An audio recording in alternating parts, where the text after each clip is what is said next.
David, qui va nous parler d'un film que j'aime beaucoup et que je n'ai vu qu'une seule fois au cinéma, et j'aimerais bien le revoir d'ailleurs.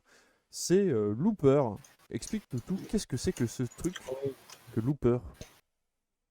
Alors, comme Damien, je vais vous proposer un film qui est actuellement uniquement disponible en DVD ou en Blu-ray, puisqu'il a été un temps sur Netflix, mais il a disparu il y a déjà quelques mois. Et en fait, moi, comme j'aime bien collectionner plein de trucs, je dois aussi dire que Damien n'y est pas pour rien. Je l'ai en steelbook, parce que Damien, il aimait bien à une époque les Blu-ray steelbook. Je sais pas si c'est toujours le cas. Je sais que tu en achetais un peu moins. J'en achète plus, mais j'ai précommandé celui de la Justice League de Zack Snyder. Ça fait D'accord. longtemps que j'en ai pas commandé, ce sera mon prochain.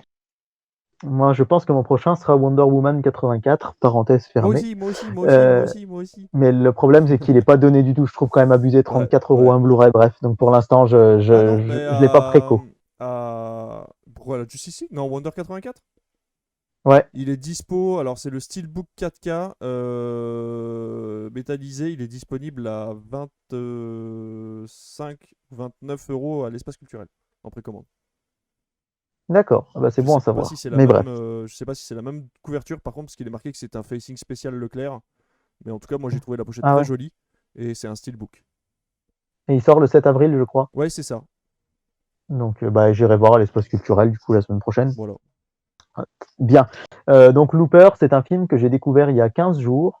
Même si j'essaye de privilégier encore une fois le cinéma à la télé assez souvent, bah, c'était le dimanche soir où il y avait Aquaman. Non, c'était la semaine dernière. C'était le dimanche soir où il y avait, ouais, je sais plus, Wonder Woman, bref.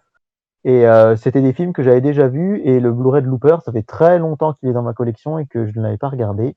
Et en fait, comme je suis très friand de films de voyage dans le temps, je me l'étais mis de côté en me disant, bah tiens, un soir où j'aurais vraiment envie de voir un bon film, je vais regarder ça en espérant ne pas être déçu. Et effectivement, je n'ai pas été déçu, donc ça se passe dans un futur proche. Je crois que c'est 2044, où en fait, on suit un personnage qui est joué par Joseph Gordon-Levitt, mais qu'on a vraiment du mal à reconnaître parce qu'il est grimé. Euh, En 2044, en fait, on apprend que environ 20-30 ans après, le voyage dans le temps sera possible. Et en fait, la mafia, elle a mis au point un système pour faire disparaître tous les témoins gênants de ces crimes. Elle expédie ses victimes dans le passé pour qu'ils soient tués par des tueurs à gages. C'est ce qu'on appelle les loopers.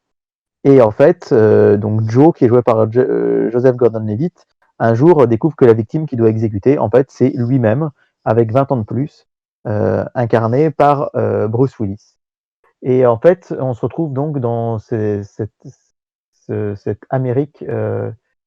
Je suis en train de chercher la ville. Je ne sais plus si c'est Pittsburgh ou Détroit.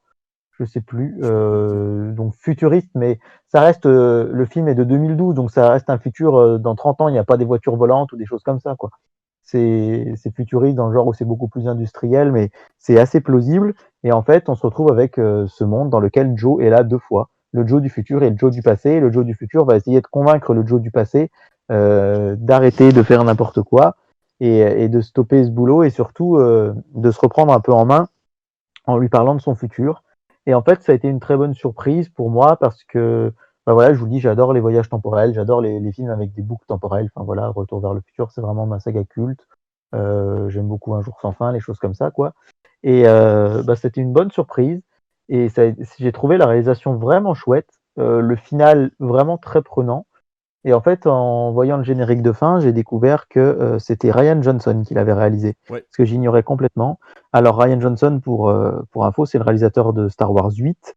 Alors moi, voilà, j'aime pas du tout la. Déjà, je suis pas un immense aficionado de Star Wars, mais surtout, j'aime vraiment pas la trilogie, le 7, 8, La 9. Moi, post-logie. j'ai vraiment une tendresse particulière pour les 6 premiers épisodes, y compris la prélogie, hein, que j'aime plutôt bien. Mais je n'aime pas les suites, mais par contre, il y a une chose qu'on peut pas enlever à Star Wars 8, c'est que je trouve qu'il a une réalisation incroyable et une esthétique de dingue. Complètement. Et c'est mon préféré des trois. Et en fait, c'est là que j'ai découvert que Johnson était loin d'être un manchot, vraiment, quand il était derrière la caméra. Et j'ai aussi adoré son travail sur À couteau tiré, Oui, avec Chris Evans, complètement. Christopher Plummer, etc., qui est sorti à Noël 2019. Et du coup, quand j'ai vu que c'était Ryan Johnson, je l'ai découvert vraiment. J'essaye des fois, quand j'ai des films comme ça, de ne pas regarder forcément le réalisateur, et quitte à avoir une très bonne surprise. D'ailleurs, mon top de la semaine dernière, Valkyrie, jusqu'au générique de fin, j'ignorais que c'était un film de Bryan Singer. Oui. Ben là, c'est un peu pareil. Et ça a été vraiment une très bonne surprise. Alors, j'ai pas vu ses films précédents. Je crois qu'il a fait Brick en 2005, Une arnaque presque parfaite en 2008. C'est lui qui Mais a en fait tout Brick? cas, ouais, D'accord. ouais, il a fait Brick, mais c'est vrai que je le connais pas. Et, et effectivement, ben voilà, avec Looper, Star Wars 8 et À couteau tiré, c'est un réalisateur que j'ai de plus en plus envie de suivre. Je vous dis pas que Looper est un film parfait, loin s'en faut, mais en tout cas, c'est un bon divertissement, bien construit. Le scénario est aussi de Ryan Johnson. C'est très très bien écrit, j'ai trouvé, parce que on se laisse vraiment prendre au jeu. Et encore une fois, le final m'a stupéfait. Et pour un blockbuster intelligent et divertissant, je pense que Looper peut être une bonne solution.